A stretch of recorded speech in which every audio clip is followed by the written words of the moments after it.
Look at those numbers grow and those participants. Hi, everyone. We're going to get started here in just a minute. Cannot wait. Happy holidays. I'm going to go ahead and broadcast live on Facebook and bring that group in, and we will be good to go. So a minute to go, everyone. Thanks for joining us. Our panelists have so much to share. It's going to be awesome. Okay, I'm going to pull up Facebook right now and see how we are looking there. It looks good. And I'll keep an eye on that. All right. So let's see, let us know where you're tuning in from. We've got Paul from Toronto.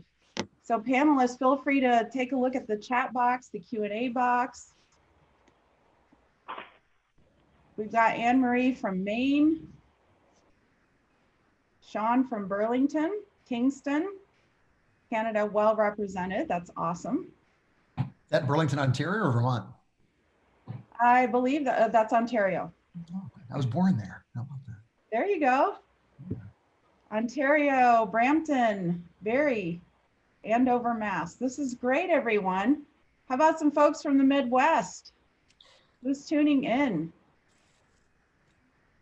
Hello, Facebook. I see quite a few people on there already too. That's awesome.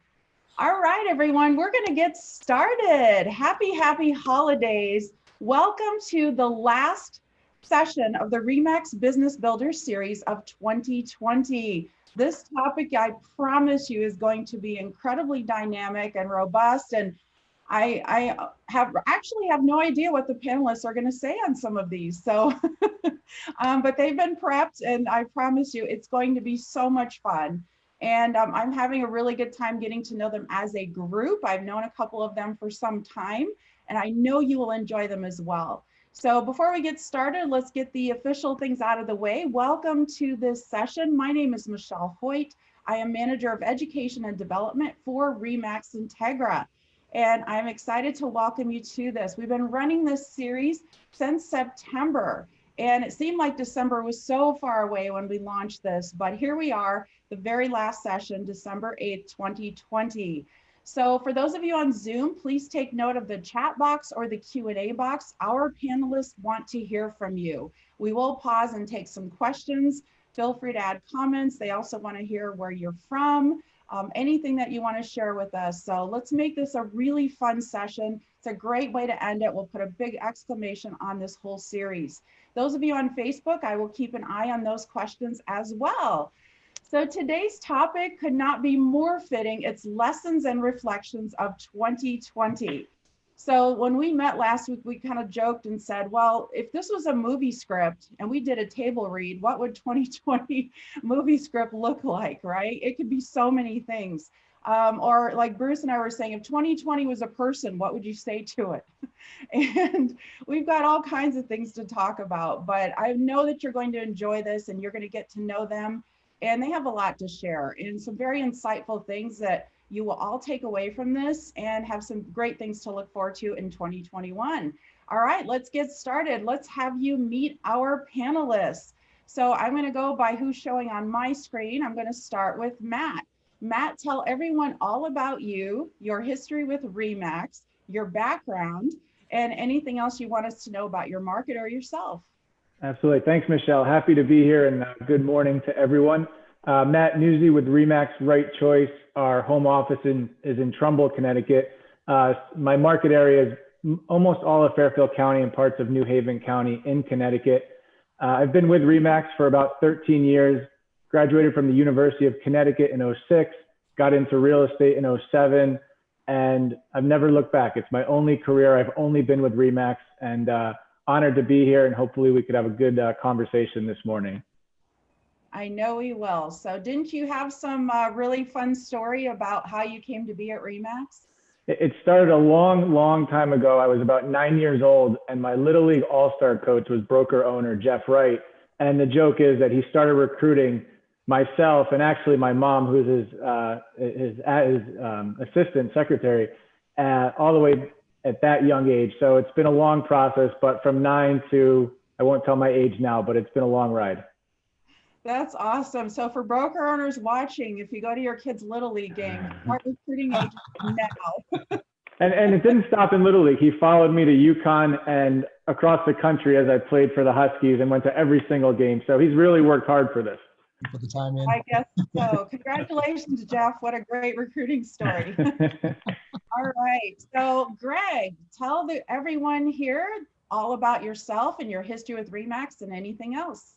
Sure. So Greg from Hamilton, Ontario, Canada.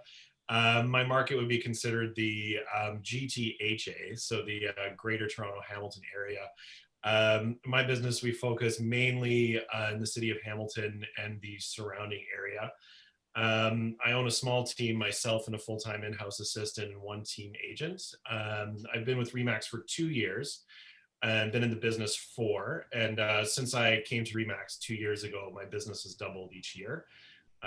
It's definitely been a game changer. It's the dominant brand in my market. So, you know, you have instant credibility in the market, which is fantastic. And in terms of my background, I come from an arts background. And when we made the move to Hamilton, sold our house in Toronto, purchased 2 homes, and the woman who helped us said, you know, you should get your license and come work for me. And I said, that sounds like a good idea. I'm going to go ahead and do that. So that's my real estate story. Thank you so much. Tell us a little bit about your market. What's going on there? Average price? So average price is around 700,000 right now. When I got into the business, the average price was around 400,000 4 years ago. So it's a huge increase. We have nowhere near the inventory to keep up with demand. You know, just last week, 186 homes were listed and 236 homes were sold. So that's the kind of market we're in. I focus primarily on listings, so it's great to be a listing agent. It's much more difficult for buyers right now. We have historically low interest rates, and everyone wants to move to Hamilton. I still feel like it's undervalued for what you get here, and I expect that we'll see the demand to continue in the new year for sure. Wow, that's amazing. Talk about property appreciation in those few years. And I'm sure most can relate to what's going on with the shortage of inventory. So thank you. All right, Cora, please introduce yourself to the audience.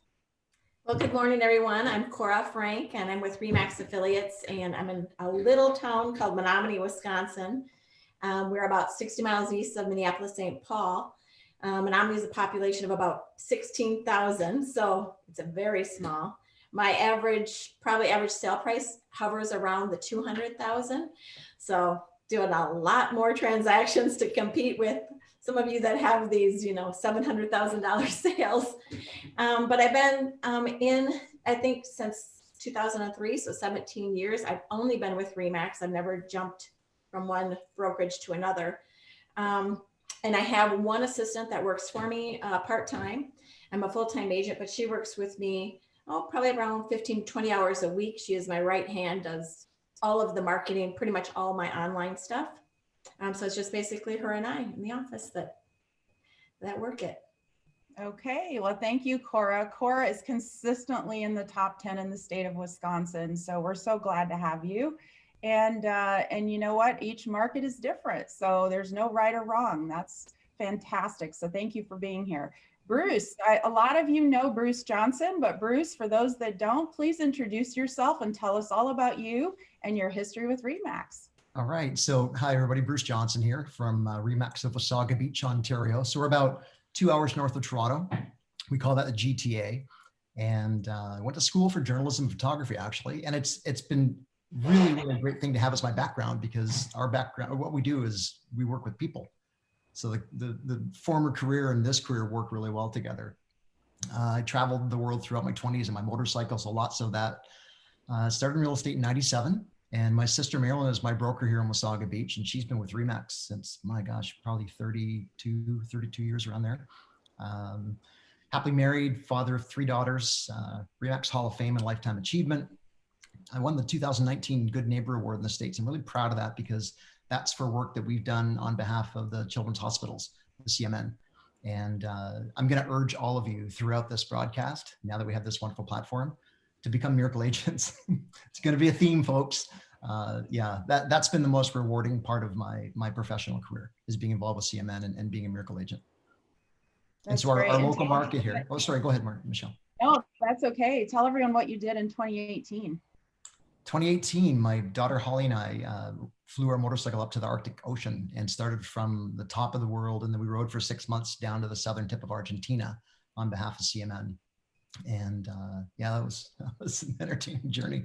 And Remax was with us every step of the way. Michelle, I know you followed that trip pretty closely, and it was great to see everybody checking in every day. And it was kind of like, where's Waldo? Adam Contos used to say that he'd get up every morning and he'd run to the computer and check and see where we were and if we were okay. And yeah, so Remax they've been just a remarkable part of these journeys. Can't say enough about Remax. I'll be Remax for the rest of my career. I've been Remax every day of my career, every day.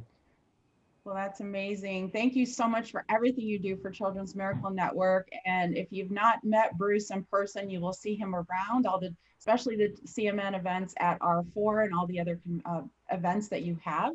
So thanks for all you do. So I just want to call attention to the fact that this panel, everyone, is incredibly well balanced. We have Greg, who's just under the 5-year mark in his career. We have Matt, who's just over 10 years. We have Cora, just over 17, and Bruce is just over 23. So I'm so proud to be part of this panel, to host this panel, I should say. And I can't wait for them to all share with you. So thanks, everyone. So let's talk a little bit more about award levels and achievements, because going into 2020, I would imagine you had certain goals, and whatever it is that you accomplish this year, some of you are having your best years ever. Let's talk a little bit about those award levels and what it means. So Matt, we'll start with you. Can you talk a little bit about the award levels you've achieved at Remax and what that means to you? Sure. So the past 4 years, I had hit Chairman's Club, and within the state, I've been the #1 individual agent. Going into year 5, I finally broke through into the Titan level and should hold on to the #1 spot. Also earning top 100 in the US through Q3. So those are all great and they're awesome and I enjoy them, but what's behind it is the trust and confidence of my clients. And that's what really means the most to me, being able to hand the keys over to a first-time home buyer. Or what I really love is going into a house after 25 years of memories have been packed up, and you sit down with these clients the night before or the day before they're gonna sell their family house, and you just hear all the memories, you hear all the stories. And for me, it really puts into perspective just how life works. You work with first-time home buyers and you see that stage, then you sell a house that someone's owned for 25 years. And it's just really cool. So the rewards are great. The award levels are awesome. And internally, those are my yearly goals. But what's behind them to me is much more important and gratifying, is just seeing the excitement of people, or even sometimes the sadness. It's hard to walk away from a house after raising your kids in it. But this career has definitely opened my eyes to the circle of life. Definitely. And you just moved yourself, right? I'm sitting in a new house with no wall art behind me. I do have my Nespresso machine, but yes, we just packed up our house of 5 years with 2 kids under 3, moved into a new house, and we're getting situated here. So all good stuff. Absolutely. So you can empathize for sure what everyone's doing. First, yes, correct. Yeah. Thanks. Cora, how about you? Talk a little bit about your career with Remax, the award levels, and what that means to you. Like I said, I've been with Remax 17 years, and I think I've hit the Hall of Fame Award in 2012, and then the Lifetime Achievement Award in 2019. So again, it's taken me a little while to get there, but slow but sure. I would say this same thing kind of that Matt has said, working with all the different people, and in my market being so small, my business is a lot of repeat customers because I just don't have that big of an area. So work on that and just get a lot of repeats and a lot of referrals. I think the most that I have 1 repeat customer in my 17 years that has bought 8 houses from me, and they've referred their kids. So it's been awesome. So I think that's kind of a little bit different in such a small little market, to just keep your name out there and keep the referrals and repeat clients coming back. And I love it. I love every transaction is different. I think that's the best part of this job. It's not going to work every day and same old, same old. Every transaction, every person every experience. And like Matt said, you're selling not only houses, but all the memories, and it's very gratifying. I love it. 8 times. Wow. That's like the ultimate accomplishment. So good for you. Absolutely. Congratulations. So Greg, first of all, we should use you for a recruiting video because you said your business has tripled since you joined RE/MAX and you're a couple of years in. So talk to us a little bit about what you've accomplished at RE/MAX and kind of how that all fits into how you feel about your business and where you want to take things. Well, I came to RE/MAX Center from another large franchisor that wasn't a great fit. You know, I got along with my broker and broker owner right away, and I thought this is a great office. It feels like a small family-run business, but there's 1,200 agents, massive infrastructure to make the job easy. And when I came, I didn't have an assistant, nothing. But you know, there was a lot of built-in leverage already in place, which was excellent. I kind of swung for the fences when I came into my first year. I hit platinum, which was pretty exciting. I'll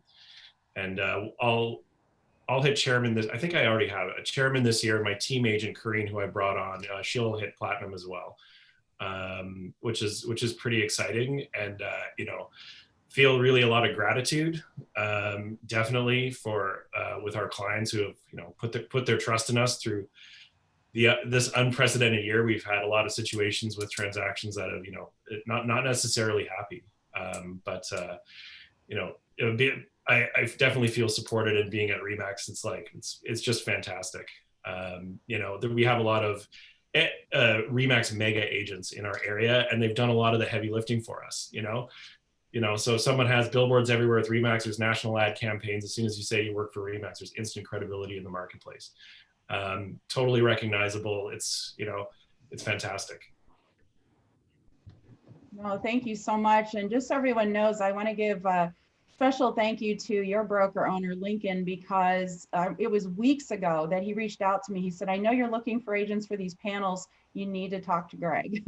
Here, I've got Greg. I've got the guy for you. So thank you for offering him up, and thank you, Greg, for being here. So that's great. Bruce, talk to us about your award levels at RE/MAX and what that means to you and your family. You know, it's really fun sitting here listening to like 2 years in the system and 5 years and 17, because I remember vividly being 2 years in and 5 years in, and you see these people hitting Titan and things like that, and you're like, wow, it's amazing. And then here you are 23, almost 24 years later, looking back. So like I'm here now in my career, and a lot of you guys are here. And for the ones just starting out, especially tuning into this, it's really important you keep everything in perspective. You know, some markets aren't $1 million average sale prices. And Cora touched on this too. Like Cora, your average in your area is 200 and something thousand US, right? Mm-hmm. And mine used to be probably about 5 years ago, we were in the $300,000 range. Only in the last 3 or 4 years has our market exploded. And now we're about 550. Collingwood's about 650. Collingwood, so we're in Wasaga Beach, Ontario. We're wedged between the biggest ski resort in Ontario and the largest freshwater beach in the world. So we have a resort summer and winter. And everybody seems to be moving up here now. The pandemic has created this concern that people just want to work from home and move up. So Collingwood has gone up 29% this year, 29%. I've never heard of a market jumping that much in that short a time. So yeah, like perspective is really important. Do what you can, especially in this year. And I know I'm getting off topic a bit, but it's really important that this year you don't beat yourself up too much if you're not achieving the goals that you set out for yourself. And I think, Michelle, you're going to touch on that later, right? That's one of our below questions. But yeah, I think the awards are really important because it does help you look back on your career and see how far you've come. And in me, it evokes gratitude. I'm always filled with gratitude for the people we've worked with. And when we mine our databases and the names come up, you're overwhelmed with thoughts and memories of the people you've worked with. It's like, really, we have a great gig.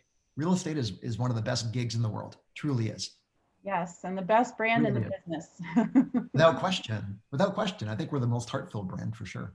No, that's great. And just so everyone knows, on Max Center, if you're not utilizing the referral directory, if you want to connect with other agents in the network, that are diamond or Titan or platinum, or maybe you're platinum and you want to achieve diamond or Titan. If you want to connect with other agents, you can search for agents by their award levels in various markets. So be sure to tune in and do that sometime, because there's no RE/MAX agent or broker owner in the system that would not take 20 minutes to talk to you. I promise you. So it's a great way to kind of network and really get some good tips from some top performers. All right, let's talk about when 2020 began. And Bruce, you did just allude to this, so we're going to start with you on this one. So when 2020 began, what business and personal goals did you set for yourself? And at what point did you realize this wasn't going to be a normal year? Well, again, talking about the number of years in, I can focus a little bit differently on what someone with 3 or 5 years is focusing on, because you're just building your business up and you're usually starting out in life. My wife, Mary, and I are at a different stage in life. Excuse me. We've raised our 2 daughters. One's university, one's in senior high school. We have a different focus now. So we're able to spend more time focusing on CMN and giving back. And so as the year started, and Michelle, you remember this, I was starting out on a speaking engagement tour where I was speaking in Massachusetts and Toronto, and I had a bunch of other things set up, and the pandemic hit, and it was all about sharing with CMN and trying to convince agents to join and become part of the system. And the legs got cut off from that very quickly. So all the speaking engagement got canceled. That was a huge focus of this year for me. So we've had to pivot a lot on that one. Business-wise, we had a goal set for ourselves that probably was unachievable at the beginning of the year. In my head, it was a little higher than what I really normally do, and we've nearly doubled that goal for the year, just because we're able to focus completely on the business. I haven't been able to do that for years because we've been doing these motorcycle trips. We've done 3 in 7 years, and every time I take a trip, it does set us back quite a bit in your mining and prospecting and things like that. So to be able to focus just on the business for a year, kind of eye-opening. We're scratching chairman level, which I've never done before in my small market here. So that, yeah, the year has been a wild ride. If you'd asked anybody, especially here in Ontario, I'm not sure about the US markets, but here in Ontario, if you'd asked us in March how the year was going to be, we would have said it's going to be a devastating year. And I think most of us in Ontario have had the best year of our careers. Nobody saw that coming. Not a chance. Yeah, without a doubt. And so many, that's happening here as well. And it's happening everywhere. So, and that's why we're the home of the top producer. So it's incredible. So Cora, let's talk about at the beginning of 2020, what goals did you set for yourself personally, professionally, and when did you realize that you're going to have to do some major shifting and it just wasn't going to be a regular year? Well, I think kind of what Bruce had said, the first maybe January, February, I thought this is going to be a stellar year. We were so busy. Even, with the amount of snow and cold, it was extremely busy for our market. And I thought this is going to be great. And then of course, March hit and everything shut down. And we went into a panic mode of, do we shut the office? Do we work from home? Are people even want to sell? Do they want to look? We didn't know what was going to happen. And so we I would say recoiled a little bit and kind of took a step back and said, let's just wait to see what's going to happen. And people were like, we still want to look, we still want to sell, we still want to buy. And so we started to gradually start getting back out there, of course, using all of the safety precautions, and was like, this is still happening. We were deemed essential, kept working, kept going out into the community. With all of our local businesses being closed, I started doing things where I would buy gift cards to like some of the different little niches and things that were closed. And then I would go in and meet with the owners and do a little presentation saying, this business is still open. Come here, you'll get these gift cards that I'm giving out to promote their businesses, to kind of say in our local community what was open, what was not open, to just kind of be out there promoting the local networks and still letting people know, hey, we're still doing real estate. If you want us to buy, sell, please give us a call. That's amazing. So great to focus on the community for sure. Matt, how about you? When 2020 began, you had one plan and then you had to take a turn somewhere in 2020. So talk us through that. Absolutely. So at the end of 2019, I hosted my first client appreciation event. it was awesome. It was great. Reconnected with a lot of people, had a really good turnout. So my game plan in 2020 was to host mini events all throughout the year, and I had them all planned out, ready to go. Wasn't able to do that. Another pillar of my business is open houses, but running them effectively. So I had a whole game plan of sending letters to the neighbors, inviting them early, that kind of thing. Wasn't able to do that. So we kind of pivoted, and the focus, kind of like you, Cora, became, hey, let's do what we can for the community. I was sending out free coffees at a local coffee shop when business opened up, raising some money to donate to hospitals for essential workers, and doing that kind of stuff. And by default, I was home a lot more, so I was able to focus on my business and improve on my processes and systems, and pick up the phone call and call people and really prospect that way. And then part of your question was, when did I realize it wasn't going to be typical? And I say this joking, and it really wasn't that funny so many months into this pandemic, but on March probably 15th, I came downstairs. I had a shirt wrapped around my mouth. I had gloves on. I had shoe covers on. And I told my wife and kids, and I said, hey, I got to go to work. They just determined we were essential. And so I left the house kind of joking around, because we didn't know what was going on March 15th. And not a funny joke. Lo and behold, from that day forward, things changed. I got phone calls. Hey, my house is packed. Am I closing on Friday? Our attorney office is opening. How are we doing this kind of stuff? And for a couple of weeks, it was real dicey, a lot of stress. But some of the questions later on, we'll get to it. But that's definitely when I noticed it, when I, thought that I needed to leave the house dressed like I was going into a dangerous situation. And lo and behold, it actually was. So joke was on, I guess, me. Well, you're right. I mean, and now masks are a fashion statement. So who would have thought? Yeah. Thank you. Greg, talk to us about what the hopes and dreams you had at the beginning of 2020 and the shifts that you made, and at what point did you realize that this was going to be unprecedented? We'll use the favorite word of the year. So 2020 began, right at the beginning. At that time, I had hired my full-time director of ops, and I brought a team agent on as well. And by the end of January, we were in, full momentum, and it was great. And I quickly realized that I had to raise our goal ceiling. So we had goals for the year, and it became apparent that, hey man, this is great. We have a good system in place. We understand how to run our listings, how to service all our clients. It's great. And we had built up a large pipeline of listings, and it kind of became clear the last week of February, first week of March, that things were taking a turn. I think the day that clarified it was actually when the NBA got shut down. I'm a big basketball fan. And, and we had plans to go see our mother-in-law, my mother-in-law. And it's like, look, if the NBA shut down, we are not flying. This is serious. We've got to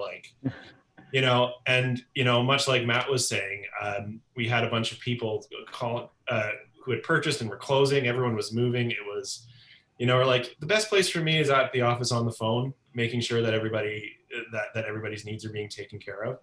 But the day the province got shut down, we listed 5 houses on that day, because everybody had purchased or was moving for work or was going through a separation or something, and it was absolutely essential that we got their houses sold. All through all that uncertainty, but really the last week of February, first week of March is when we really figured that, okay, everything's going to be different. And much like Matt, our business was primarily built on open houses and events, face-to-face, being in local businesses, B2B referrals. And it's like, what do you mean I can't see anybody? So the learning curve was pretty steep and pretty quick, but we're grateful with the way it panned out for us and for our clients, of course. Well, thank you. And for me too, not just NBA, but when March Madness was canceled, I was like, okay, that's it. I'm a huge basketball fan too, so I can relate. We were in a hotel in Rhode Island. It was March 13th. It was a Friday, never forget. And they started taking the chairs out of the lobby. And we looked at my wife, and we have 2 little kids, and we're like, this is kind of odd. We went out to breakfast. Nobody was there. They were taking the chairs. They were scrubbing everything, cleaning everything. And we said, you know what? We should go home. That was the last time we left the state. Wow, I know. I haven't been on an airplane since March. I mean, it just seems Wild. strange altogether. All right, so let's talk more directly at 2020. If you could talk to 2020 and use 3 words to describe it to 2020, what would you say? So we'll start with you on this one, Cora. Well, the 3 words I would use to describe 2020 was uncertainty, stressful, and crazy. I think it's just, uncertainty. When everything started, we didn't know what direction we were going to go, what direction the market was going to go, what was going to happen. And to be realistic, we still don't know 100%. But I think it was just trying to navigate through every day being different. And stressful. I think not being able to not only communicate one-on-one with clients and customers, but also with friends and family. I think that took a lot of our social life away. We didn't know what was going to happen. So it was very stressful. So having things like these platforms of Zoom and different Google meetings and all of that have been great. I can't imagine going through this pandemic without the technology that we have, the electronic DocuSigns. I mean, we could still do our business and not have to meet face to face. And then I just think, just crazy. I think hoping that nothing like this ever happens again in our lifetime, and just being able to kind of reflect and say, we made it, thank God we made it. But those are the things I would say would probably describe 2020 in my opinion.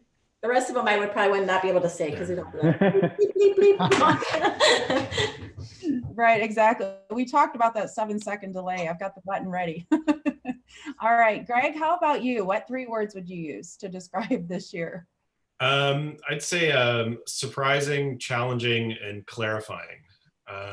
So surprising where, all that we were still able to, function. I mean, there was a lot of sort of gloom and doom very early on, and it was very, very scary, but it was surprising how well it was all managed.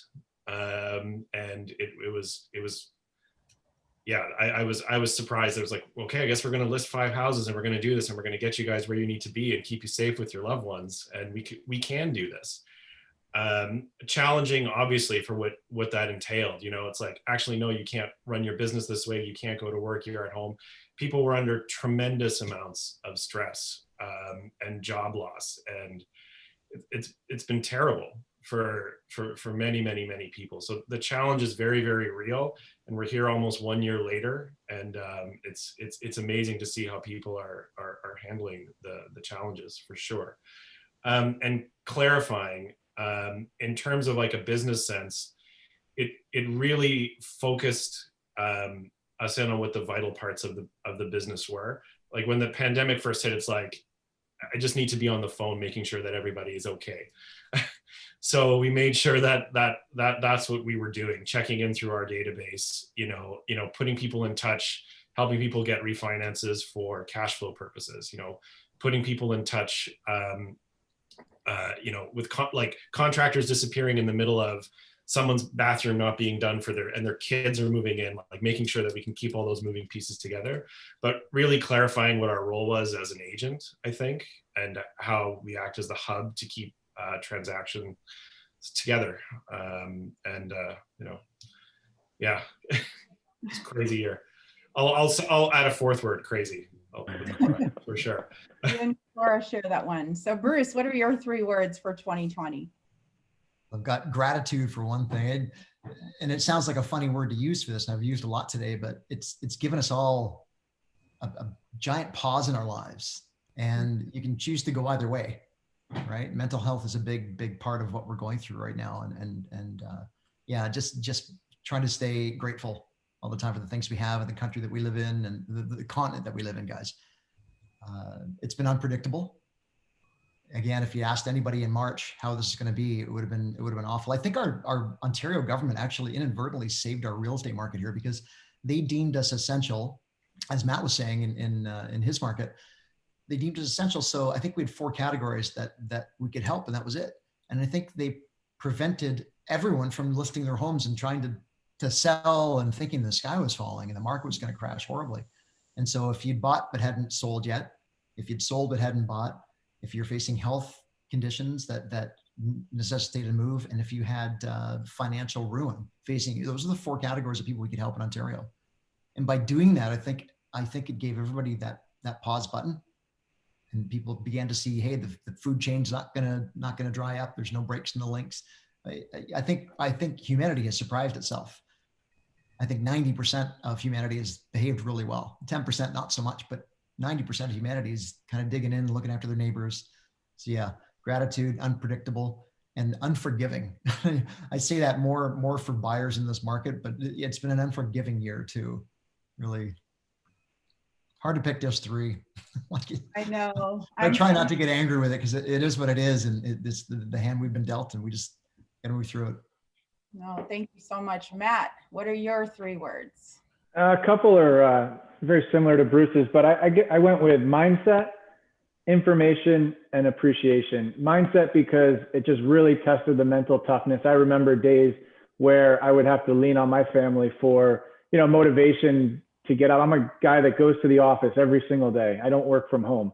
So to make that switch and to find the motivation to be a self-starter and, walk from my bedroom to the office was different for me. So there were days that I was down and scared, and just like everybody else. So, mindset, it really tested us.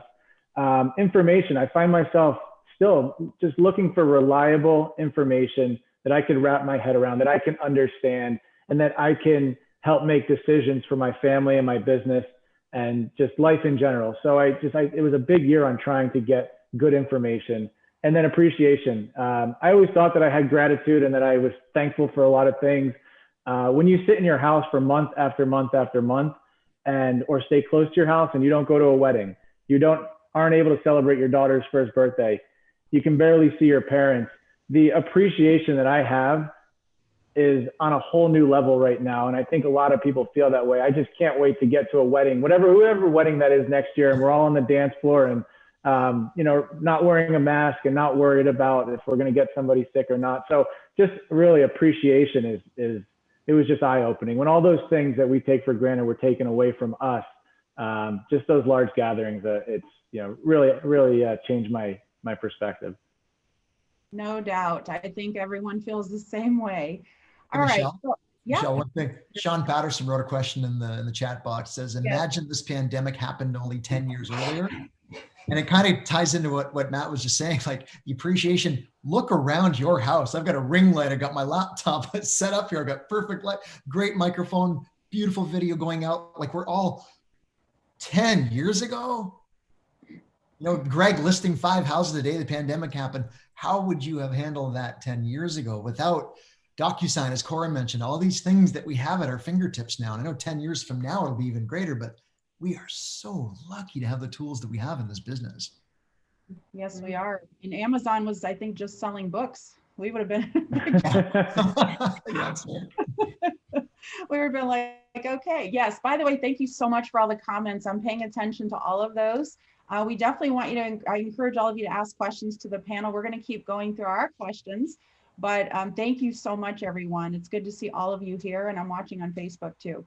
All right, so let's reflect upon the real estate industry in particular.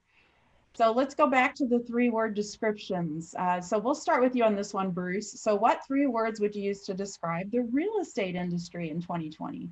Well, we were just talking about that, the Zoom calls and everything else. I would say I snuck communication there as one of the words because we've all had to learn a brand new tech, and I love it. Multiple offer night, when we have 5 and 6 offers or 10 offers on a property, they all get laid out. I make a spreadsheet. I get the owners on Zoom, and we just casually go through the offers, and it's so wonderful. And I'm not driving to someone's house at 11 o'clock at night and seeing them in pajamas. No one wants to see that anymore. I think going forward, that's going to be a great thing, but communication has changed. That's the big one. It's also been relentless. I think a lot of us, because we've had our best years, have poured the energy that we would have normally taken on vacations and doing things with your family. All that energy went right back into our businesses. So it's been relentless. There's been no time off.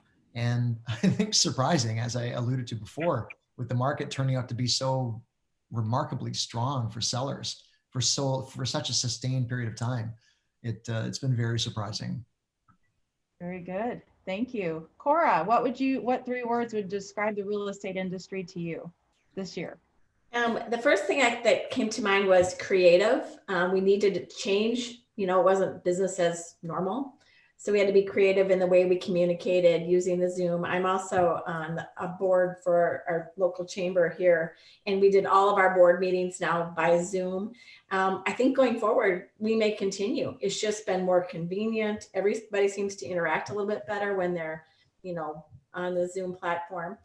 Just being creative in the way we had to communicate with our coworkers and my assistant and our clients. So those kinds of things. I'm going to steal Bruce's word too. The word surprising. Again, how surprising it was when, we didn't know what was going to happen. And then we were pleasantly surprised that the market stayed as strong as it has, especially for the sellers.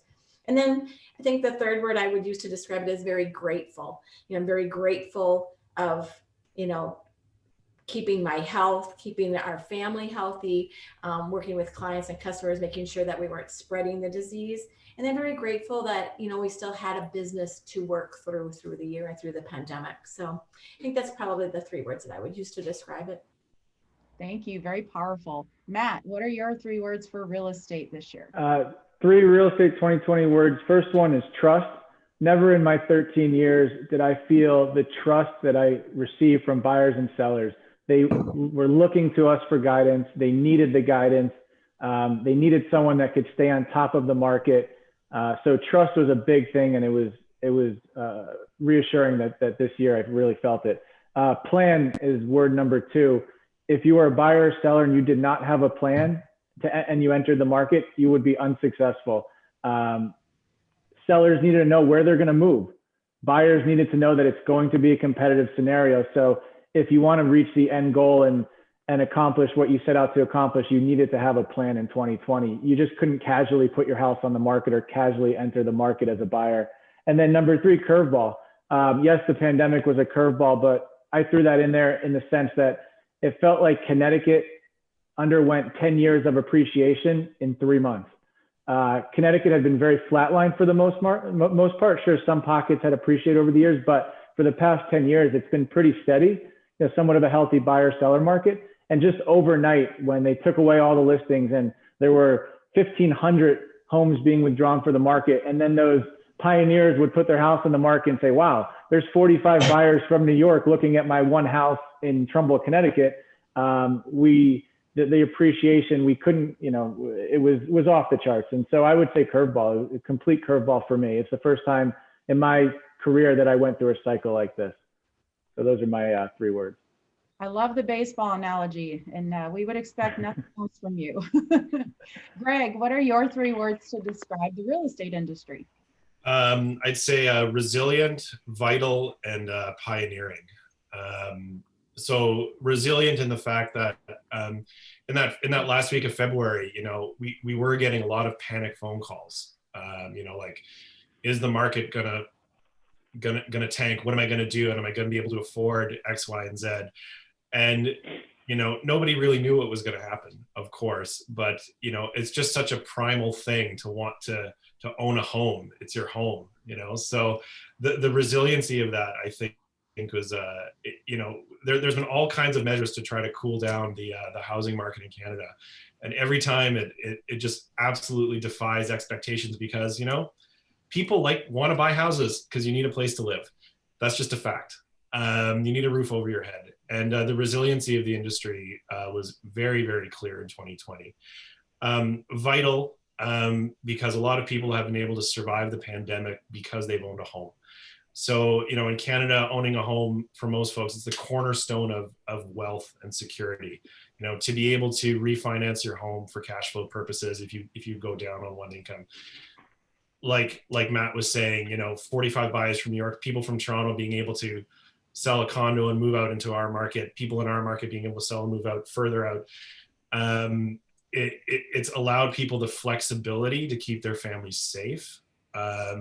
And to maintain a lifestyle that's sustainable, and pioneering in terms of the amount of widespread tech adoption basically overnight, and this has been kind of one of the I guess I could say fun. It's been fun to try out everything new and pivoting our entire business online, and you know, getting our listing presentation in PowerPoint, getting our buyer consultation in PowerPoint, you know, figuring out ways to leverage the technology that we have. And I think the real estate industry really has been at the one of the forefronts of that. Or any reluctance to adopt tech, you have no choice now. You know, so I think pioneering as well. Yeah. Fantastic. Thank you. All right. So by the way, thanks everyone for the comments and for tuning in with us. So this year, more than any other year, a lot of us picked up new hobbies, new interests. We started doing things we've always wanted to do. We remodeled our homes. So let's talk about some of the new skills and approaches that you've adopted for your business during this pandemic and what kind of results it brought you. So we'll start with you on this one, Matt. So as an individual agent, over the past 5 or 6 years, roughly doing anywhere from 60 to 85 transactions, I don't have much time in the office. I'm usually, when I leave the house, it's one thing to the next, to the next, to the next. So I don't get a lot of time to work on my business. And I would say for the month of March and April, I had so much time to work on my business that it was awesome. I was able to revamp my pre-listing package. I was able to just get on the phone.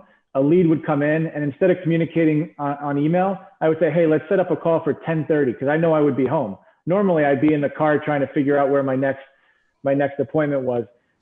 So it really allowed me to slow down and refocus, reach out to past clients, and do all the things that I was supposed to be doing. You know, sure, I tried to do some BombBomb videos and set up some Zoom meetings and stuff like that, which was great. But I would say that the new skills were really the old skills that I never had the time to do. And when I had a structured day where, you know, I loved it. I wrote personal notes, which I always wanted to do, and, you know, just reached out to a lot of people and got out of their inbox and I would say into their mailbox. And I think it was much more effective. I sent tins of popcorn around the state of Connecticut to all my past clients, and that naturally elicited a Facebook post from them and a phone call from them. And it was awesome. It was good stuff. In the back of my mind, I said, well, geez, I hope I don't have to keep doing this for, 2, 3, and 4 months down the road. Maybe we'll get back to business, which we did.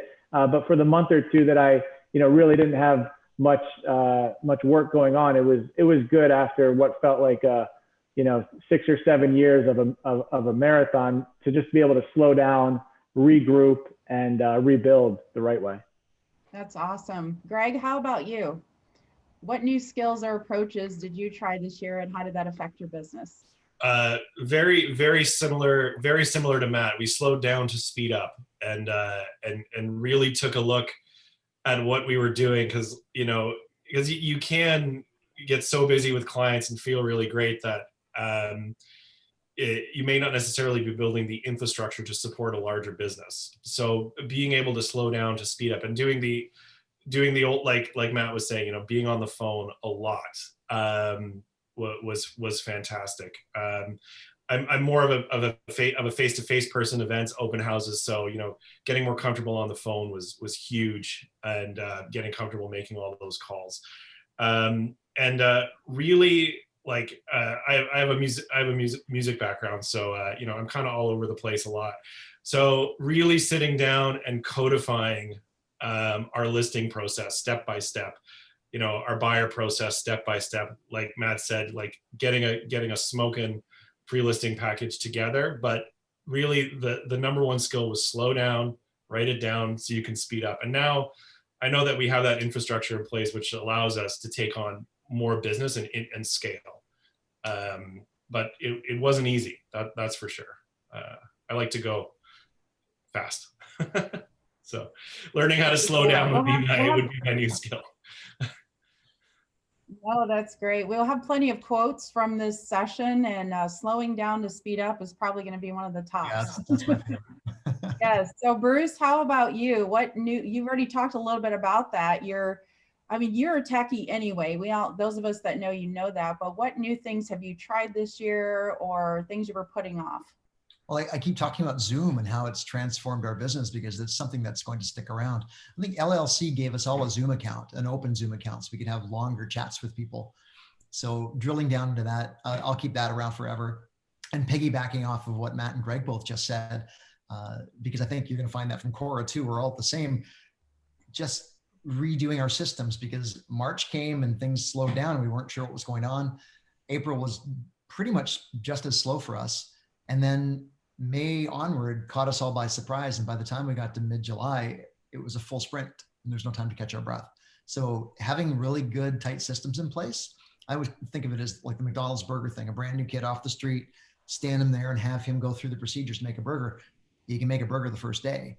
That's how all of us should run our business. It should just be standardized. I hate thinking about the next part of the process. I just like to go and click on my Wunderlist item and there it is. I check it off. So tightening all that stuff up, like Matt and Greg just said, that's what we spend our time on.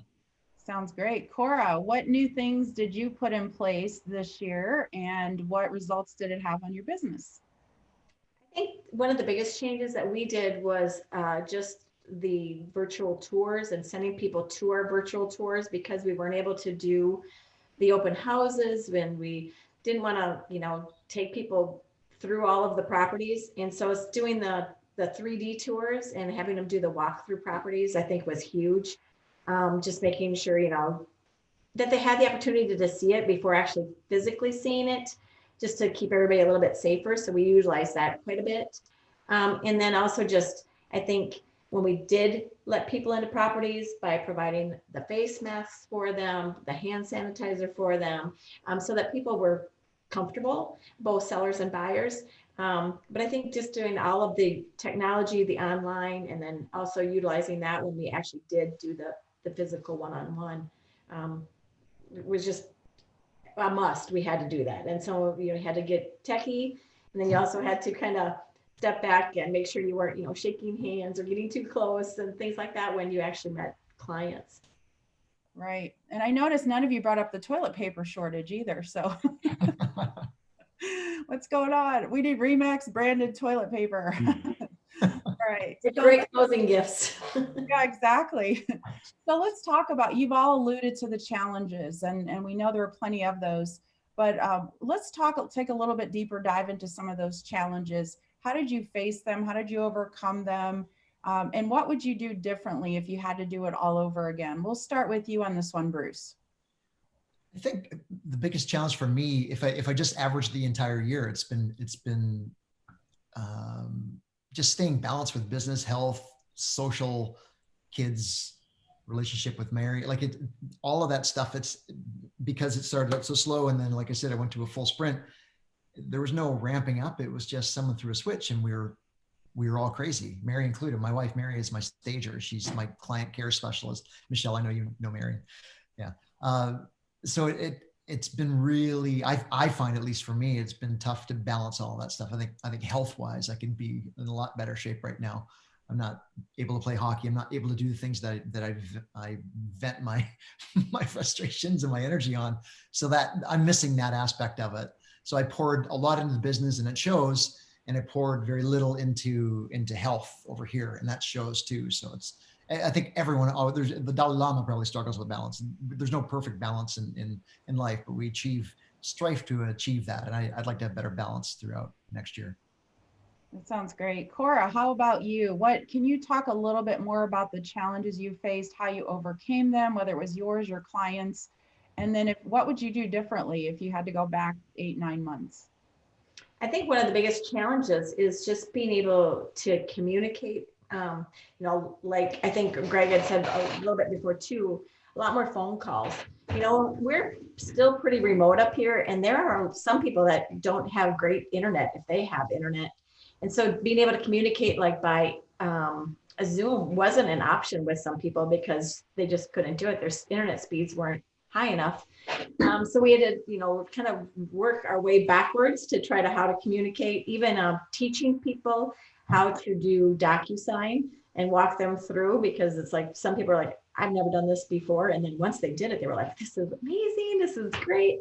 So I think having to kind of reorganize the way we did business, the way we had to step back and re-communicate with people was probably the biggest challenge, if you will. If I had to do it again, I think having to be kind of thrown to the fire and do it because we had no other choice. I wish it would have been something that we would have had even sooner, because now I don't see us ever going back. I think it's something that's going to be with us forever. People working out of their homes, that's all going to be something that I think that we're going to see more and more of. Definitely. Greg, how about you? Talk a little bit more about some of the things that you had to overcome this year, again, whether with clients yourself, and talk us through. I would say mindset was one of the biggest challenges, just because, we're there was so much uncertainty and constantly being bombarded with a lot of negativity and a lot of fear. So, withstanding that had been very difficult, because our clients depend on us. Like, we were declared essential. That's no joke. The clients are looking to us to get the job done. Whatever. I'm fortunate that I have a very, very good coach.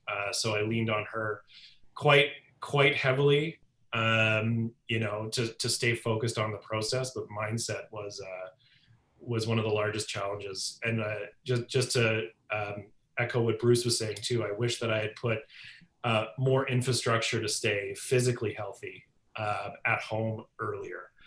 I had a great routine. It was awesome. Basketball on Mondays, personal training on Wednesdays, swimming on Fridays. It was like these,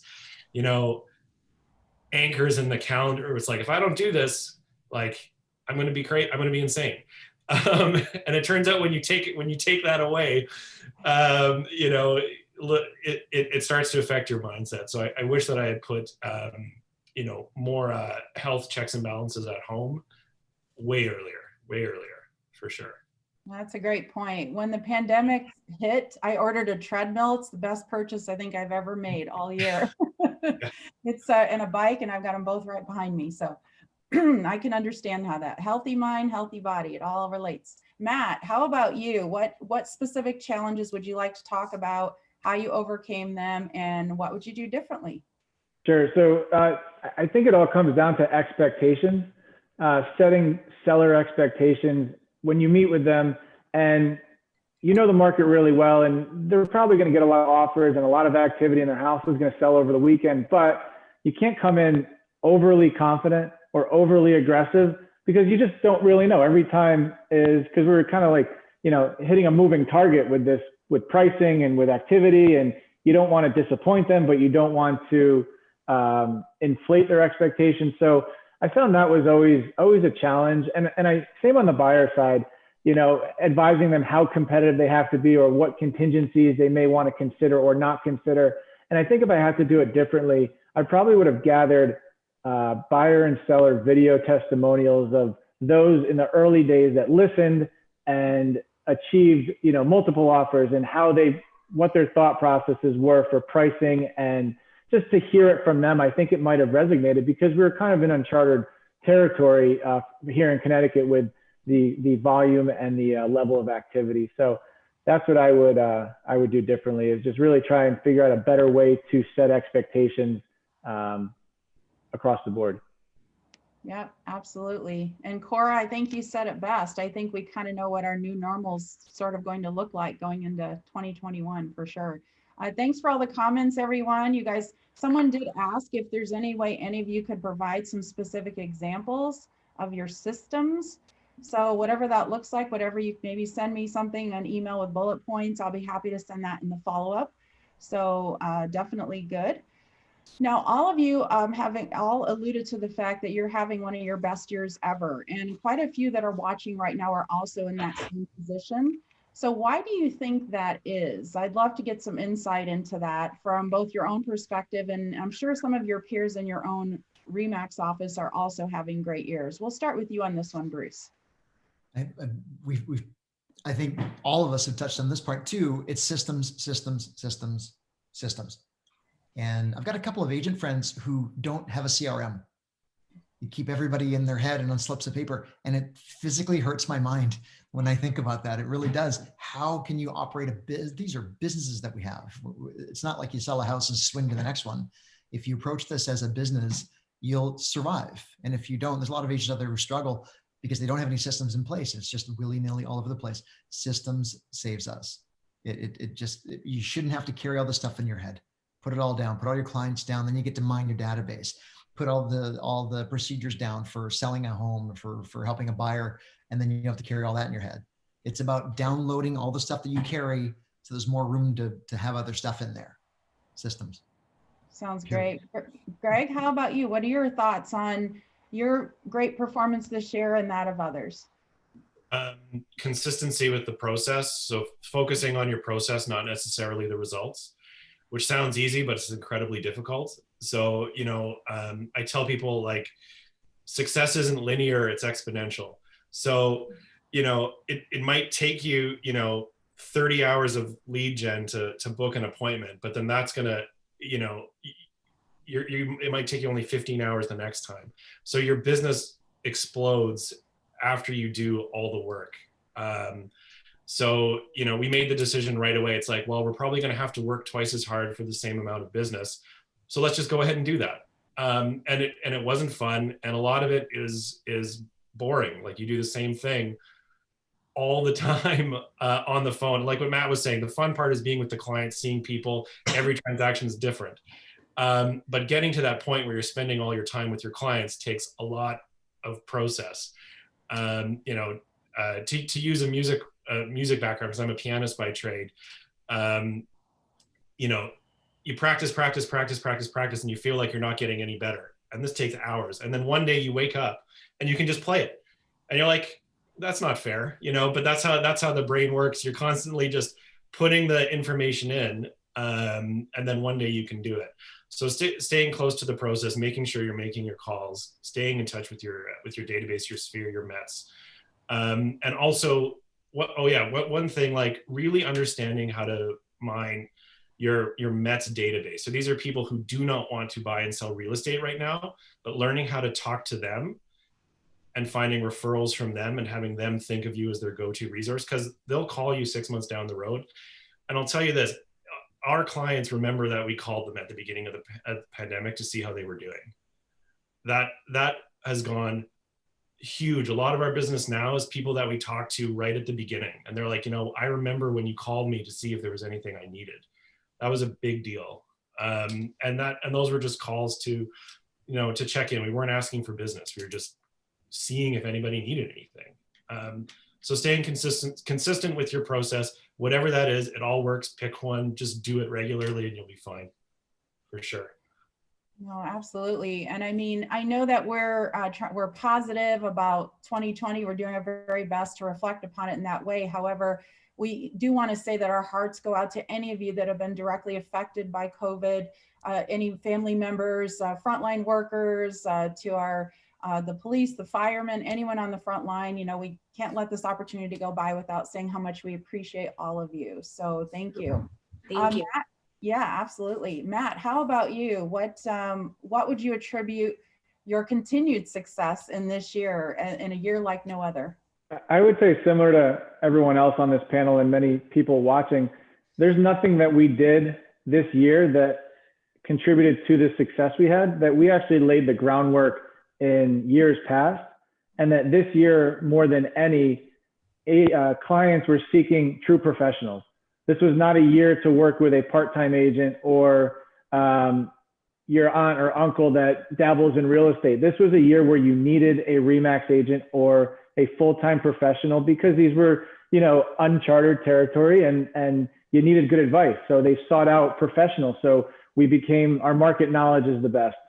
We have great brand exposure. We've been preparing for an explosion like this for the past 3, 4, 5, 10, 15, 20 years, so that when there's a demand for a good agent, our names are going to surface.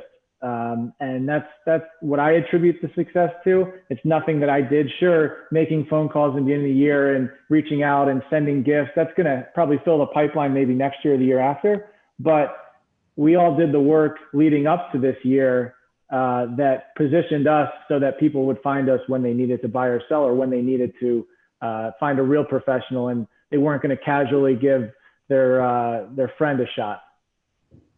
Definitely. So great. Well, thanks, everyone. We're going to be wrapping up here in just a second. So please keep the comments coming. If you have any questions, let us know. But thank you so much. So let's start with you on this one, Greg. What are you most proud of in 2020? That we were able to help our clients achieve their goals successfully, that their deals closed. Because a lot of, I mean, and what Matt was saying too, like working with true professionals, you know, he's absolutely right. You know, we have a great referral partner for mortgages, a great referral partner on the legal side, and like things were dicey, you know, for a little while, but making sure that our clients could achieve our goals, and you know, feeling the gratitude for that as well, because like people's lives have radically changed, and to be a part of that has been a big deal for sure. That's great. Thank you. Matt, what are you most proud of this year? Most proud of the work-life balance that I was able to achieve. You know, I worked less and earned more, so something in the middle went right.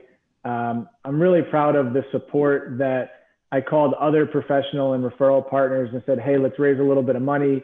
We were able to donate food to essential workers. We were able to support local businesses, and just proud that during that pause, there were days that I was down, but there were also a lot more days where I focused and I did something outside the box that if 2020 was a normal year, I wouldn't be able to do. And I got to spend a lot of time with my young kids that are 3 and 1, and I have a newfound respect for my wife that is home with them all the time and on the other side of this wall, and I hear them screaming at this moment.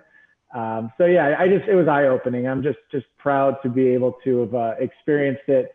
And, you know, again, like you said, Michelle, our heart goes out to anyone that was impacted by COVID, and, you know, we're still dealing with it. So yes, we've all had great years, but there's that side. It's kind of a yin and a yang that kind of brings you down a little bit. But yeah, very fortunate and proud of all those things that I just mentioned.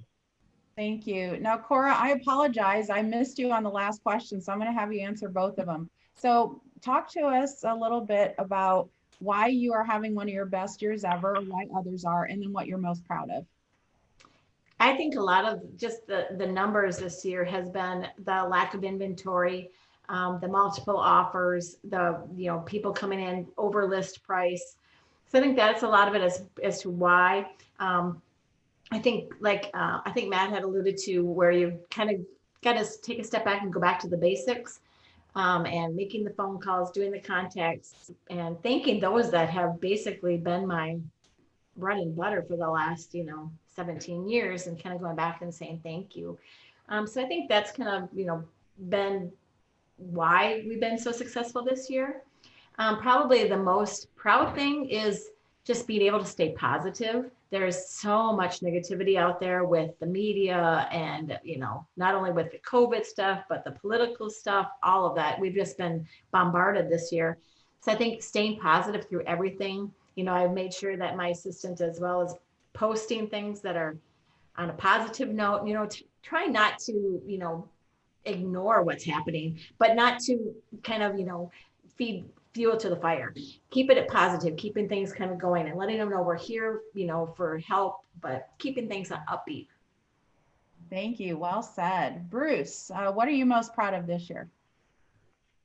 Mine's a little different. Mine's Gary Vee, I think, is the guy who said that we should become the digital mayors of our communities. And I took that to heart in March when all of this started ramping up. There was a woman in Toronto who she got sick of all the fear mongering. And so she started a group called Caremongering. And she opened it up to everybody saying, hey, copy this and use it for your own local communities. And so I created one for Wasaga Beach. I got up at 3 a.m. It was just on my mind. And it took me about 3 hours to create this Facebook group. And only people from my town can join because it's just for them. And it was just information on how to get through this. It doesn't have 1 million members. It's got about 520 members, I think. But they're all people who, it was to catch people. It was to provide a safety net for people who fell through the cracks of all the government programs, the town programs. If anybody was hungry, somebody just had to post in this group or post through a friend. If a senior needed their dog walk because it was too snowy outside, or they just simply couldn't do it. If someone needed to drive to chemo. And that group was really fulfilling to help create that and to help spawn other groups like that across the country through other realtors. So giving back, and I'm on the National Realtors Care Board for the Canadian Real Estate Association, and mentoring a National Association of Realtors in the States, and mentoring a young guy in Louisiana so he can go on. So it's just been about giving back for us. We've really ramped that up in our lives. And the more we give, the more we seem to get. That's not why we do it. But again, that's the message I want everybody watching this to take to heart today is give back. There's no better time in history to give back to your communities, to make sure someone hasn't fallen through the cracks. Great time. Give back. Well, thank you so much on that one. So unlike any other year, we've had almost a record number of brand new licensees joining real estate this year here at RE/MAX, which hasn't traditionally been our model. But with the hospitality industry in dire straits and all these other related industries where people have been laid off and find themselves unemployed, they're wanting a plan B. They want to be in control of their own destiny and be their own boss. So what do you think a brand new licensee should be focused on now and then going into 2021? We'll start with you on this one, Matt. That's an easy one. Database. It took me 10 years to actually get a database, and that's not a Microsoft Excel spreadsheet. That is a database with an email address, a home address, a phone number, some notes about who they were and how you know them, and if you did any business. As a young agent, I wish for my first 10 years that I did that. That's all I would have to work off of right now, is staying in touch with that database. I had to play catch up a few years ago to put this together, and then it takes time to really work on it. And it doesn't have to be fancy, it doesn't have to be extravagant, but you have to have a database and in some type of CRM system. So that would be my suggestion. Even if there's 10 names in it, start there and just grow. And every email address you capture, put them in there, doesn't matter. And then as you start to build your business, drip them with good information, market data, deals, some real life stuff, and not the stock emails that a lot of people, I think, fall into the trap of sending. So my answer is database. It's an easy one. Love it. That's great. And we welcome those of you that are brand new to real estate to RE/MAX. We're excited to have you, and you're part of our future. So that's great. Greg, how about you? What should a brand new agent focus on now and into next year? I agree with everything Matt said. I would say, like, find a coach, find a mentor, and find a vehicle. What I mean by that is, like, find a system with which you can operate your business at a high level. So, if you know that you're someone who can't work from home, go to the office. If you know that you're someone who can't work at the office, and stay home. But like, I'm a big fan of R&D, rip off and duplicate. If you see someone doing something that you think is going to work for you, do it and stay consistent. If you're good on the phone, stay on the phone. Like, normally what I would say is do an open house every weekend. If that was allowed, just get used to talking to people. But I know that's a little bit vague, and we're talking about what you should focus on. But focus on what makes you successful and productive. So that requires observing your own behavior, which can be challenging. It's like, okay, so where was I most productive? And then try to amplify that and flex that muscle. If you're like, you know what, I was on the phone for 15 minutes and I booked an appointment, that's a good sign. Like, just add a 0, be on the phone for 150 minutes, way better. If you were like, I was driving in my car, I was driving in my car, I just stopped in at every local business and talked to everyone, and I got a lot of business. Do that way more. So I guess find your superpower as an agent for generating business, and just amplify it as much as you can. Greg, another quote, find your superpower. So we're just going to create all these social piles. It's a hashtag machine. It's a hashtag. Yes. Slow down to speed up, and find your superpower. I love it. Bruce, what advice would you give a brand new licensee at this point? Piggybacking off of Matt and Greg again, they hit home runs with both their answers. But you know what I'm going to say, Michelle? Miracle agent. I'm so grateful for the day I joined RE/MAX in 1997. My sister pushed a piece of paper across in front of me when I was signing my agent papers. I said, "What's this?"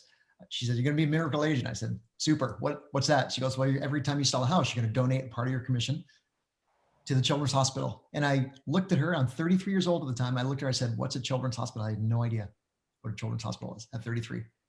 And I'm so grateful that we were donating then because of our story that unraveled after that.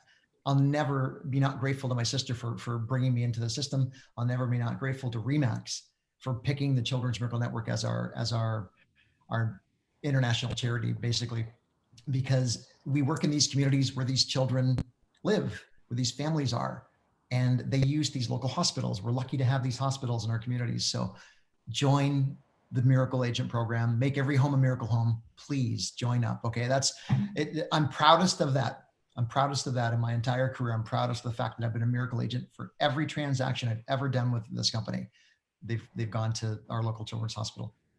Thank you. And if you want more information about the Miracle Program, please see your broker owner or any administrator in your office. I see Michelle Goodridge is watching with us. Hi, Michelle. She says CMN is a great initiative giving back. We're down 50%, by the way, this year. 50% donations down for all the hospitals because of the pandemic. So any year ever, this is the year to get involved and to double up your transactions and your amounts, guys, please. Sorry, go ahead. No, that's okay. Thank you, Bruce. I love seeing your passion for that. Cora, talk to us about what would you say to a new licensee at this point? What should they be focusing on? I think the biggest thing is to get the word out there to everybody that you're in real estate. So many people will be like, I started and nobody knows. It's like, well, are you telling anybody? Doing the free stuff. It doesn't have to cost a bunch. Get on your Facebook and your Instagram and let everybody know that you're now selling real estate. Wear RE/MAX apparel when you're out shopping for groceries or things like that. So people go, oh, hey, do you sell real estate? And it's just getting that communication. I see it so many times with new agents where they jump in and they get busy and pretty soon they're making some money and then they forget to advertise. And then the next month it's, okay, now I got to scramble. Then they get busy and then it drops again. So to try to keep it from those, highs and lows, just to keep the word out there, let people know that you are selling real estate, that you're in the business.